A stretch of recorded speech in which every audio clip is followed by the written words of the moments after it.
Rejoignez dès à présent la grande famille des abonnés de votre chaîne Sika TV sur les réseaux sociaux. Sika TV, le vrai visage de l'actualité en Afrique, est en direct et en replay sur YouTube.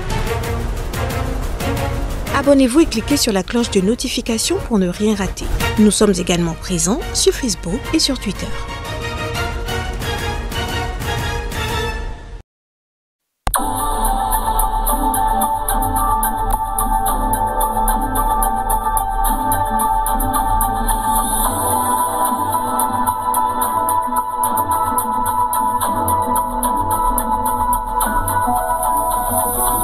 La hausse du fret classique sera de 5% à compter du démarrage de la prochaine campagne cacaoyère au Ghana.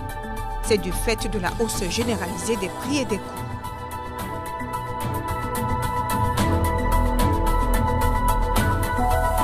Le Nigeria envisage de privatiser sa puissante société pétrolière d'État.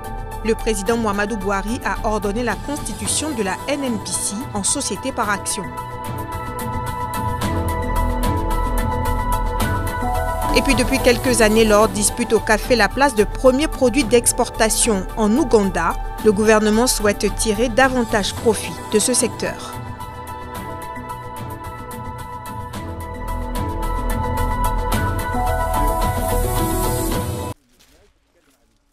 Cette situation s'explique principalement par un recul de la récolte dans 4 des 5 principaux pays fournisseurs de la matière première que sont l'Inde, les USA, le Pakistan et le Brésil.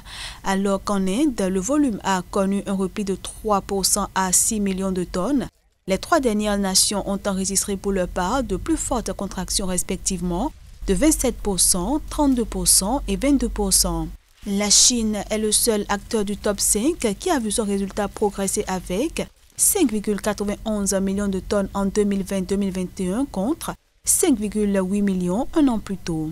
D'après le Comité consultatif international du contrôle, l'empire du milieu a été également la locomotive de la consommation mondiale durant la campagne écoulée. L'amélioration de la situation intérieure de l'industrie du textile-habillement et le regain de la demande mondiale en produits textiles ont permis au pays d'absorber 8,4 millions de tonnes de fibres, soit 33% du stock global. La nation la plus peuplée du globe est suivie par l'Inde, où la consommation a été aussi en hausse de 26% à 5,6 millions de tonnes, ainsi que d'autres utilisateurs majeurs de la fibre comme le Pakistan, le Bangladesh et la Turquie, 7%. Sur le plan des exportations, l'organisation indique un volume historique de 10,4 millions de tonnes, en hausse de 16% d'une année sur l'autre. Cette progression a été essentiellement portée par les USA, leaders avec 3,6 millions de tonnes, soit plus du tiers du commerce mondial. Le second poids lourd des échanges est le Brésil. L'Afrique de l'Ouest vient en 3e position en écoulant 1,32 million de tonnes de coton-fibre, en hausse de 32% d'une année sur l'autre.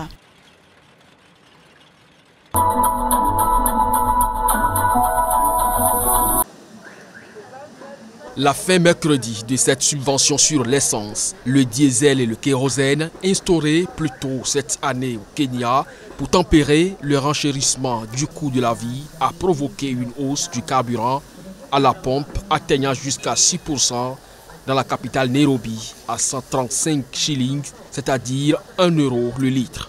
Les prix devraient encore augmenter dans une quinzaine de jours avec l'entrée en vigueur à partir du 1er octobre d'une taxe indirecte sur le carburant de près de 5%.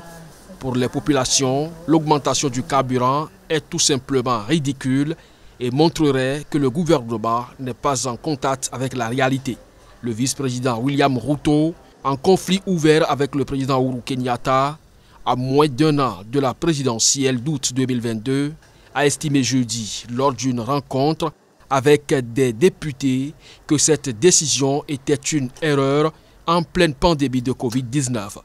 Il a appelé aux fonctionnaires et autorités à faire équipe et gérer cette situation qui menace de devenir incontrôlable.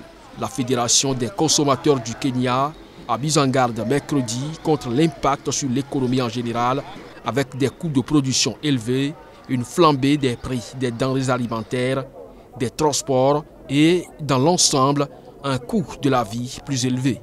L'économie kenyane a été durement frappée par la pandémie de coronavirus avec un PIB en recul de moins 0,3% l'année dernière pour la première fois depuis 1992 et 738 000 emplois détruits, touchant notamment l'économie informelle, les petits artisans et commerçants.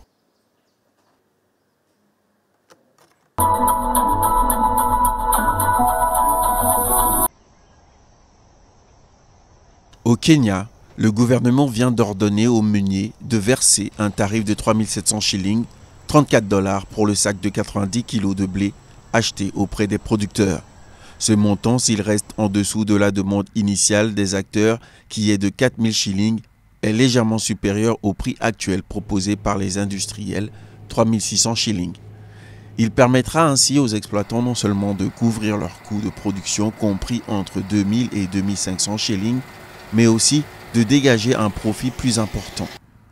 Par ailleurs, ceux-ci pourront écouler sans difficulté leur récolte avec l'obligation faite pour les meuniers d'épuiser l'offre locale en blé avant de postuler pour l'octroi de permis d'importation.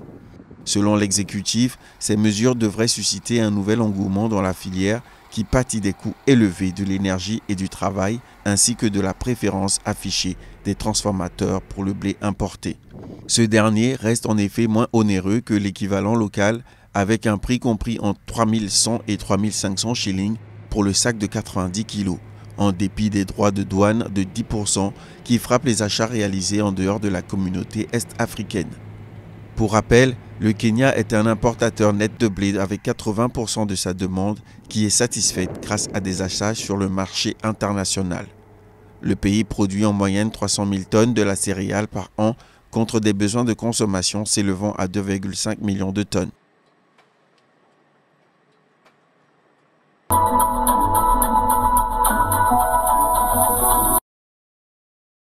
Après 2 années consécutives de hausse, les achats de blé par le Maroc sur le marché international seront plus modérés en 2021-2022. Selon le dernier rapport du département américain de l'agriculture, le royaume chérifien devrait en effet importer 4,5 millions de tonnes de la céréale durant la dite campagne qui s'achève en juin prochain. Un chiffre en baisse par rapport aux résultats respectifs de 4,8 millions de tonnes et 5,2 millions de tonnes des saisons 2019-2020 et 2020-2021. Ce recul des achats s'explique principalement par la bonne production du pays en 2021-2022 à la faveur des pluies abondantes qui sont tombées dans la plupart des zones de culture. D'après les estimations finales du gouvernement, le volume de blé s'est établi à 7,5 millions de tonnes, soit la plus forte récolte en 5 ans. Pour l'USDA, les principaux fournisseurs du Maroc resteront la France, l'Ukraine et la Russie pour le blé tendre et le Canada pour le blé dur. Il faut noter que dans le pays, les importations de blé tendre et de blé dur sont soumises à des droits de douane respectifs de 130% et de 170% depuis déjà plus de 3 mois. Pour rappel, le Maroc est 3e consommateur africain de blé derrière l'Égypte et l'Algérie, avec plus de 10 millions de tonnes de céréales par an.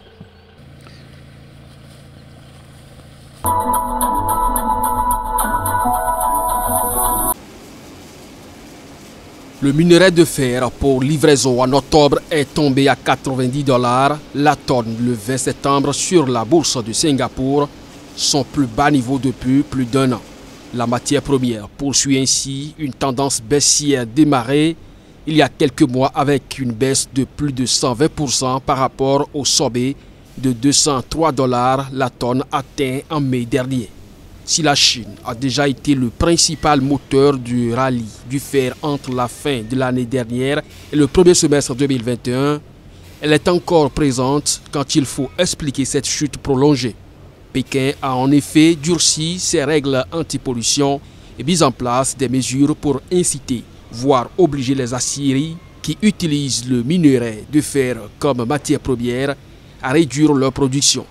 Ces dispositions du gouvernement chinois portent désormais leurs fruits puisque la production d'acier a baissé début septembre.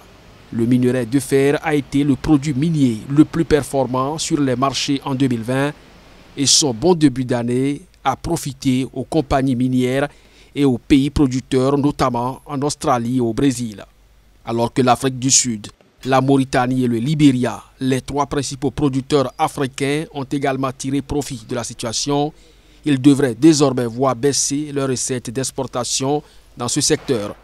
Par ailleurs, si la tendance se poursuit, le développement de certains projets miniers pourrait être ralenti. En Mauritanie, par exemple, la Société nationale industrielle et minière compte doubler sa production annuelle d'ici 2026, mais des cours plus bas peuvent freiner ces plans. Rappelons que selon les estimations de Fitch, le minerai de fer devrait se négocier à $75 la tonne d'ici 2025 et tomber même à $63 en 2030.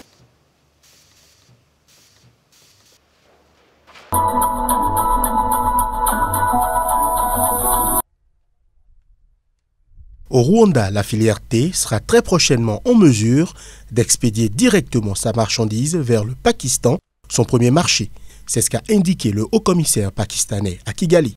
Jusqu'ici, la feuille devrait être acheminée vers le centre de vente aux enchères de Mombasa au Kenya avant d'être envoyée vers le pays asiatique via le port de la ville. D'après les autorités, cette facilité commerciale devrait permettre de renforcer les liens commerciaux entre exportateurs rwandais et importateurs pakistanais et de garantir des prix d'écoulement stables au secteur. Interrogé par le quotidien New Times, le directeur général de la compagnie a estimé que les consommateurs pakistanais pourront désormais accéder directement au thé rwandais, réputé pour sa qualité supérieure. Selon les analystes, un contournement du Kenya, principal pivot du commerce de thé dans la région, implique l'établissement de liaisons aériennes pour les vols cargo avec le pays d'Asie du Sud. Dans un tel contexte, certains estiment que le rapport coût-bénéfice devra être effectué pour assurer une viabilité commerciale à long terme du fret aérien alternatif à partir de l'aéroport international de Kigali. En 2019-2020, le Rwanda a exporté environ 32 634 tonnes de thé pour plus de 93 millions de dollars américains. Le Pakistan absorbe à lui seul près de 40% de ces expéditions.